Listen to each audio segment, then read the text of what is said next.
여 친구들. 네온시티의 정보 브로커 네온이야. 오늘 내 모니터에 떠있는 이 압도적인 숫자가 보여? 1조 달러. 한화로 약 350조 원에 달하는 천문학적인 자금이 이 좁은 반도체 그리드로 쏟아지고 있어. 인류 역사상 단일 하드웨어 제조업이 연매출 1조 달러의 고지를 밟는 것은 사상 최초의 일이지. 스마트폰 혁명도 PC 혁명도 해내지 못했던 속도로 반도체 산업은 지금 1조 달러라는 역사적 이정표를 향해 거침없이 질주하고 있어. 하지만 이 화려한 네온 사인 불빛 아래에서 모두가 축배를 드는 것은 아니야. 누군가는 상상도 못할 불을 쥐게 되겠지만 또 다른 누군가는 이 거대한 흐름 속에서 가장 차갑게 도태될 테니까. 그래서 내가 오늘 밤 너희들을 위해 이 거대 빅테크들의 방화벽을 뚫고 진짜 돈이 흘러가는 지도를 해킹해왔어. 시장에 널려있는 가벼운 뉴스나 차트 분석 따위는 집어치우자고. 오늘 브리핑은 20에서 25분 동안 아주 깊숙하고 심도 있게 들어갈 거야. 전 세계 반도체 공급망의 이면 그리고 글로벌 공룡들이 목숨 걸고 벌이는 AI 예산 전쟁의 진짜 규모를 데이터로 증명해줄게. 이 정보는 네온시티의 최상위 트레이더들만 공유하는 급비 인텔리전스니까 메모장 켜고 딱 집중해. 반도체는 이제 단순한 전자 부품이 아니라 네온시티를 움직이는 산소이자 화폐 자체야. 이번 사이클에서 살아남아 계절을 구원하고 싶다면 이 판을 지배하는 진짜 룰을 알아야 해. 이 룰을 이해하지 못하면 너희는 그저 고래들의 싸움에 휩쓸려 사라지는 플랑크톤이 될 뿐이지. 내가 보여줄 데이터 그리드는 냉정하지만 정확해. 준비됐으면 바로 일부 글로벌 시장의 데이터 그리드로 접속하자고. 자, 일부 글로벌 시장의 것이 지표부터 풀어볼게. KDI와 글로벌 리서치 기관들의 최신 보안 서버를 복호화해보니 놀라운 수치가 나왔어. 2026년 글로벌 반도체 시장은 무려 17.8%라는 폭발적인 성장률을 기록하며 총 908억 달러 규모에 도달할 예정이야. 성장률이 거의 18%에 육박한다는 건 전 세계 IT 인프라 전체가 껍질을 벗고 통째로 리빌딩되고 있다는 확실한 증거야. 이 거대한 지출의 심장부에는 단 하나의 엔진이 들어있지. 바로 인공지능 AI 인프라의 대폭발이야. 최근 시장에서 떠돌아다니는 AI 캐즘론이나 거품 붕괴론에 흔들릴 필요 없어. 내 비밀 계측기에 잡힌 전 세계 대기업 CIO 및 의사결정권자 대상 설문조사를 보면 무려 73%의 응답자가 2026년에도 AI 관련 지출을 올해보다 더 큰 폭으로 확대할 것이라고 답했어. 예산을 동결하거나 삭감하겠다는 기업은 다 합쳐도 30%를 넘지 못해. 시장의 비관론자들이 거품이라며 투매를 유도할 때 빅테크들은 이미 내후년 예산안에 수십조 원의 AI 설비 투자 비용을 확정 짓고 실행 단계에 돌입한 거지. 왜 이런 광기 어린 투자가 계속되는 걸까? 빅테크 기업들에게 이 투자는 단순히 수익을 내기 위한 수단이 아니야. 한번 인프라 경쟁에서 뒤처지면 시장 지배적 지위를 영원히 잃게 된다는 극도의 공포심 즉 생존의 문제이기 때문이지. 구글이 메타를 두려워하고 마이크로소프트가 아마존을 감시하며 끊임없이 데이터 센터를 확장하는 치킨 게임이 벌어지고 있는 거야. 이들이 수십조 원의 예산을 쏟아 부어 지출을 늘리는 한반도체 공급망은 쉴 틈 없이 돌아갈 수밖에 없어. 하지만 이 거대한 데이터 센터 축제에도 아킬레스건이 있어? 바로 전력 인프라의 부족과 칩 공급의 병목 현상이지. 아무리 돈을 싸들고 가도 엔비디아의 차세대 GPU와 초고속 메모리를 제때 받지 못하면 무용지물이야. 결국 글로벌 빅테크들의 지출이 늘어날수록 이 공급 병목의 목줄을 쥐고 있는 절대 강자들에게 막대한 부가 집중될 수밖에 없는 구조지. 그리고 그 목줄을 쥔 핵심 기지가 어디냐고? 바로 대한민국, 우리 한국의 메모리 공장들이야. 이 제2부 한국 시장의 지배력을 정밀 분석해볼게. 너희들 최근 SK하이닉스의 영업이익률 47%라는 수치를 보고도 믿겨졌어? 굴뚝을 돌려 반도체를 찍어내는 하드웨어 제조업에서 어떻게 소프트웨어 공룡들을 능가하는 마진율이 나오는 걸까? 이건 단순히 장사를 잘해서가 아니야. 전 세계 AI 칩의 핵심 요소인 HBM 시장에서 한국 기업들의 점유율이 무려 79%에 달하기 때문이지. 사실상 엔비디아로 향하는 고성능 메모리 통행세를 한국 기업들이 독점해서 거두고 있는 상황이야. 글로벌 투자은행 노무라 증권의 내부 전망 자료에 따르면 2026년까지의 누적 반도체 영업이익 전망치가 삼성전자는 133조 원, SK하이닉스는 99조 원에 달할 것으로 집계됐어.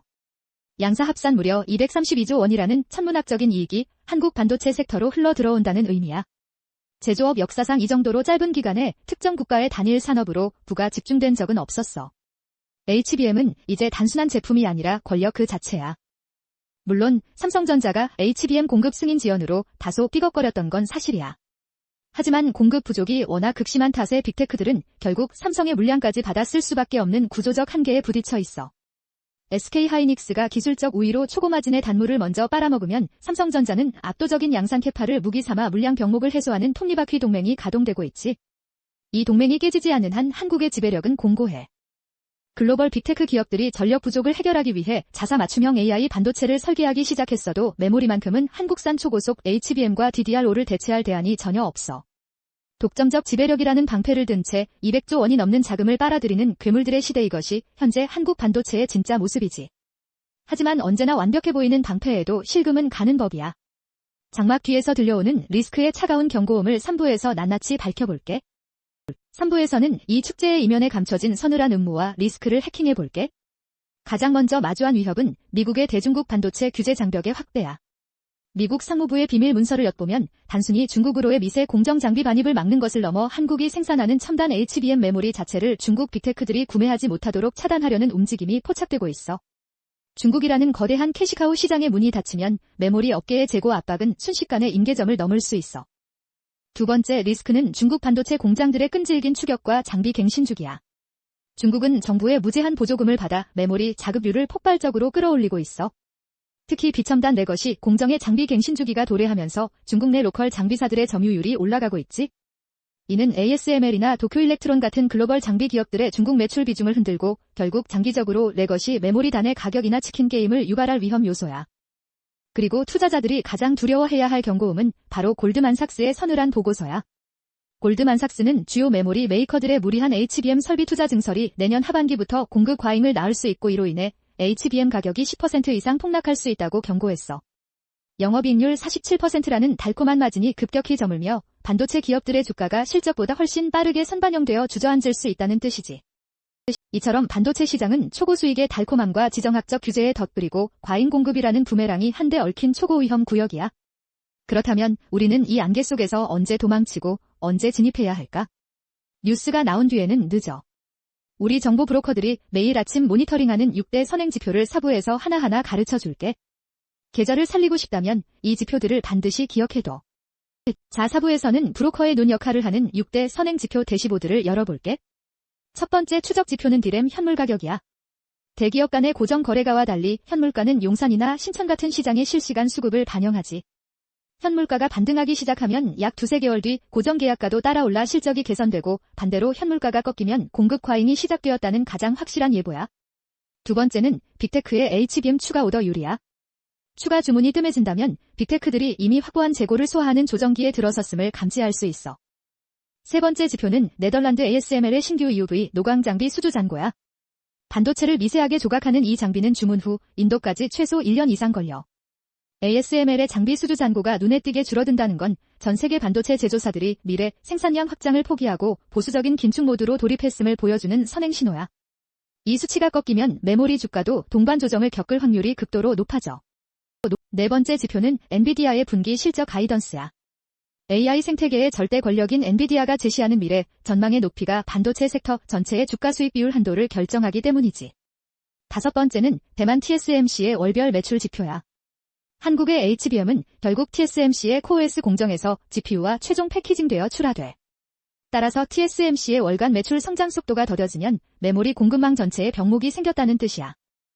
마지막 여섯 번째 지표는 대한민국 관세청의 반도체 수출 통관 데이터야. 매월 10일, 20일 그리고 월말마다 발표되는 수출액과 수출 중량 잠정치는 조작 불가능한 날 것 그대로의 실물 데이터지. 이 세 번의 수출 속도를 체크해보면 삼성전자와 SK하이닉스의 당월 실적과 영업이익을 시장의 공식 발표보다 몇 주 먼저 정확하게 계산해 낼 수 있어. 이 6가지 무기를 쥐었다면 두려울 게 없지? 이제 5부 이 지표들을 가지고 실전에서 돈을 버는 포지션별 투자 전략을 설명할게. 만약 너희가 반도체 산업의 장기 패권을 믿는 장기 투자자라면 규제나 노이즈로 주가가 발작을 일으키는 단기 폭락장을 분할 매수 찬스로 극대화해야 돼. 엔비디아, TSMC, SK하이닉스의 삼각편대는 쉽게 깨질 수 있는 성벽이 아니야. 핵심 밸류체인의 독점적 기업들을 공포에 사서 모아두면 결국 시장을 압도하는 절대적 수익률로 보답받게 되지. 반면 빠른 자금 회전을 노리는 단기 스윙 트레이더들은 철저히 관세청 통관 데이터와 디램 현물가 턴어라운드 초입에만 진입해야 돼. 모멘텀의 상승세가 확연할 때 들어가 2-3달간 핵심 메모리 종목의 탄력을 먹고 나오는 기민함이 필수적이지.